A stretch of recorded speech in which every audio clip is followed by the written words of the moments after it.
যা।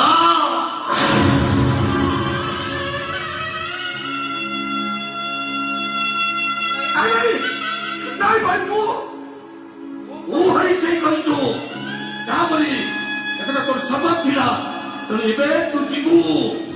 ଚାଲ ଆରେ କଣ ଚାଲ ଏଇଟା ଅନ୍ୟାୟ। ମୋ ଭାଇ ମୋ ସହିତ ଖେଳ ଖେଳୁଥିଲେ ଆରେ ସତରେ ଚାଲିଛି ନା କଣ? ତାମାନେ ତୁ ଘର ତୁ ଯିବୁନି କପେ ବି ଯିବିନି ଯିବୁନି ତୁ ଘର ଛାଡି ମାନେ ଯିବିନି।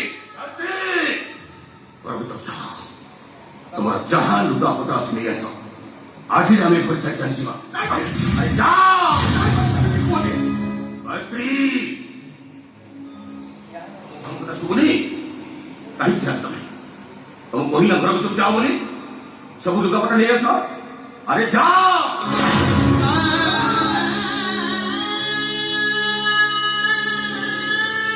ଏ ଭାଉଜ ଆରେ ମୋ କଥା ଟିକେ ଶୁଣି ଯାଅ। ଏମିତି ତମେ ପଥର ହେଇଯାଅନି। ଆରେ ଶୁଣୁନ କାହିଁକି? ଏ ଭାଇ ସତରେ କଣ ତମେ ମତେ ଛାଡି ଚାଲିଯିବ? ତୁ ନକଲେ ମୁଁ ସତ କହୁଛି ଏ ଘର ଛାଡି ମୁଁ ଚାଲିଛି।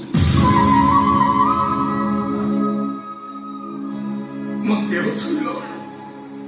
ମୁଁ ସତ କହୁଛି ତୁ ନକଲେ ମୁଁ ଏ ଘର ଛାଡି ଚାଲିଯିବି। କାହିଁକି ଭାଇ କଣ ପାଇଁ? କାହିଁକି ନା ତୁ ହଉଛୁ ଗୋଟାଏ ବେକାର।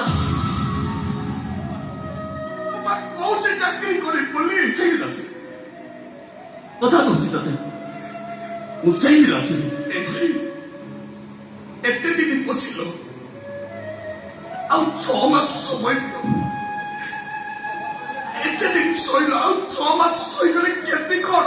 6 ମାସ ମୋ ପାଖରେ ସମୟ ଥିଲେ କରେ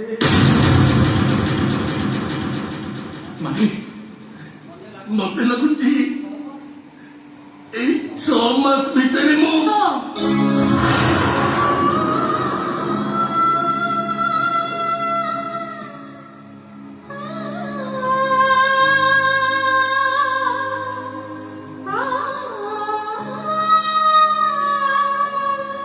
ହେ ରୂପା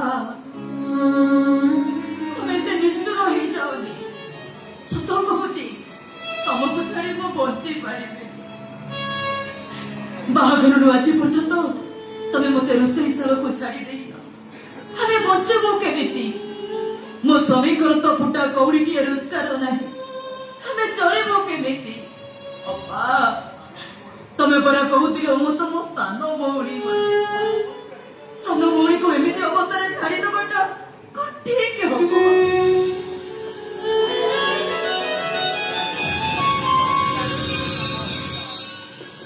ମଣିଷ ନିଶ୍ୱାସ ଠାରୁ ବଡ ହେଇଗଲେ ସବୁ ହେଇଯାଏ। ମୁଁ ସତ କହୁଛି ତମ ନିଜକୁ ଛାଡ଼ିଦେଲେ ମୁଁ ସତରେ ସବୁ ହେଇଯିବି। ମୁଁ ତମମାନଙ୍କୁ ହାତ ଯୋଡୁଛି ତମମାନେ ମତେ ଆଉ ସବୁ ସଜେଇ ଦିଅନ୍ତି। ଏ ଭାଇ ଖେଳ ଖେଳିବା ଆଣନି ମୋ ଜୀବନ ସହିତ ଆଉ ଖେଳ ଖେଳନି। ଏ ଭାଇ ହରିଶଠାରୁ ଚନ୍ଦ୍ର ଅଲଗା ହେଇଗଲେ ହରିଶ୍ଚନ୍ଦ୍ର ନାଟକଟା ଅଧୁରା ହେଇ ରହିଛି ମୋ ଭାଇ। ତମ କଣ ଶୁଭୁନି ଗାୟତ୍ରୀ? ମନ ବଦଳେଇ ଦିଅ ଭାଇ।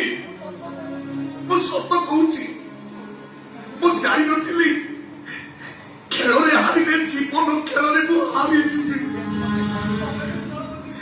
ଆରେ ତମେ ଦି ଜଣ ତ ମୋ ନିଶ୍ୱାସ। ମୁଁ ତମକୁ ହାତ ଯୋଡୁଛି ମୋ ନିଶ୍ୱାସକୁ ମୋ ଠାରୁ ଅଲଗା କରିଦିଅନି।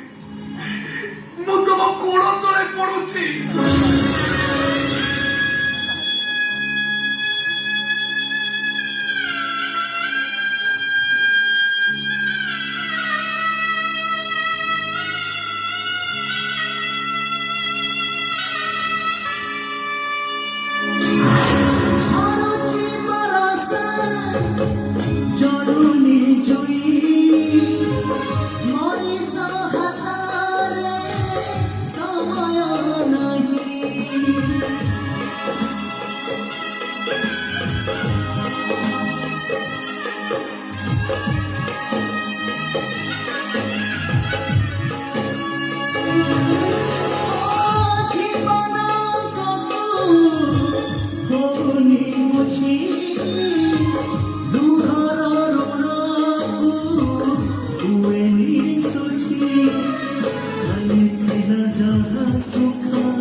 ଆଜି ମଶାଣିଆ ଗଣା ଚାଲିଥିଲା ଯାହା ସୁଖ ଆଜି ସେ ଯନ୍ତ୍ରଣା ଖୁସିରେ ନାଚୁଛି